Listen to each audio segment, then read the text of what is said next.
Ready? Yes.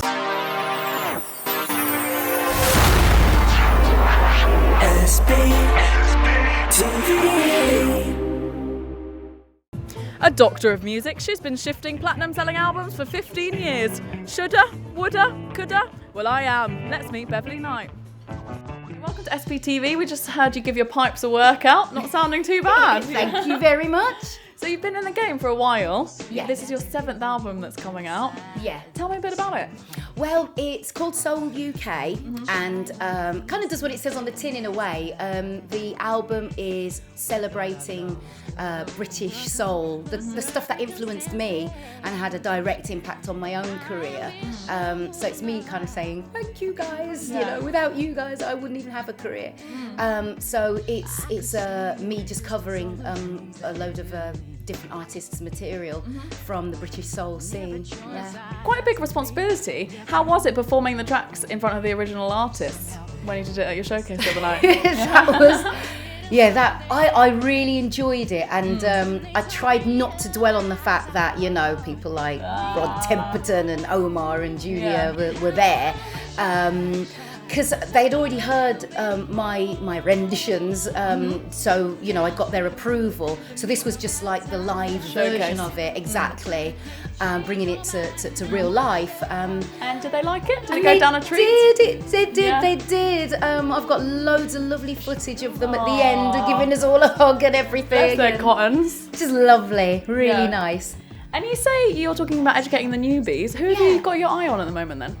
Well, one of my favourite kind of very new people to have come through, you know, in the past year or so, has been KTB. Oh, I think she's really great. Bit of a clubber, are we, Bev? A bit of a step, you know what I mean? I'll see you at the bar, babe.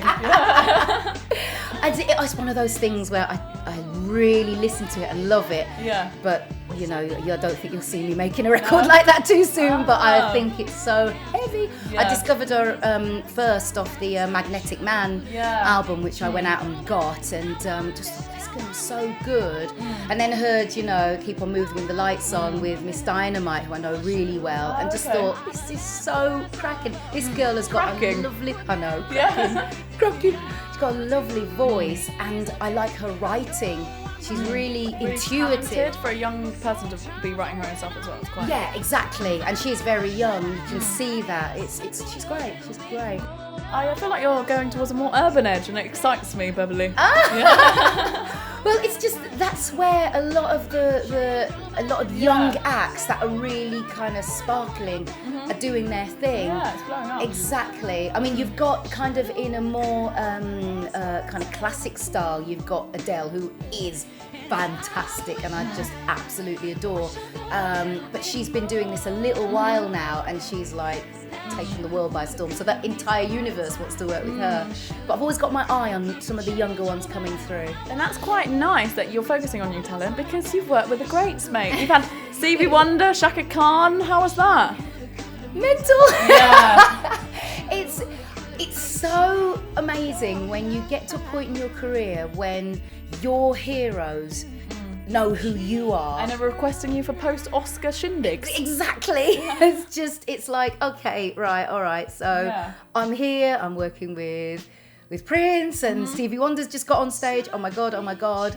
You know, I'm in a studio with Shaka Khan. It really is amazing. And you do pinch yourself thinking, is this really happening to little old me? Oh my God. So it's not all work though, is it? It's not all music. No. You're going to be taking a stroll down the aisle soon. I am next year. With a lucky fella. With the lucky yeah, he's damn lucky too. Yes, James. I hope you know you're lucky, James. Next year. That'll be a whole seismic shift.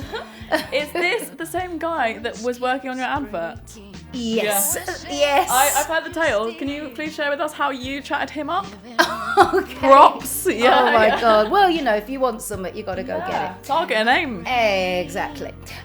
He was halfway up a ladder when I walked into the studio. Perfect view, eh? Completely. So I watched him come down the ladder, and thought, oh my gosh, that guy is really cute. Hi, babe. Exactly, I need to go and talk to him. So I just kind of, once I'd gone into makeup and had bored everyone in makeup about how gorgeous he was, I went back in and just chatted him up, established very quickly that there was no girlfriend and all of that stuff. Talked to him for the whole day. Didn't get his number because I was but a few weeks later, the lady who was my video commissioner at the time saw him, and he was only kind of hanging out with his friend who was on another job. But all the stars came into a line, and she was on the same job as his mate. He walked in and she went, hey, I need your number. I need your number for Beverley Knight. She really likes you, blah, blah, blah. He thought it was a wind-up, so... oh my God. So he must have been a bit shocked then when you dinged him. Exactly. She got the number for me, and I texted him. Nice on the work. talk. And and then we got together, and now that. Hey, check out that rock. Well, I saw a hot guy in the lobby, so I might go try it out. Yeah, do it. Thank you very much for joining us, Beverley Knight. I've been Georgia. You have been watching SBTV. I'll see you next time.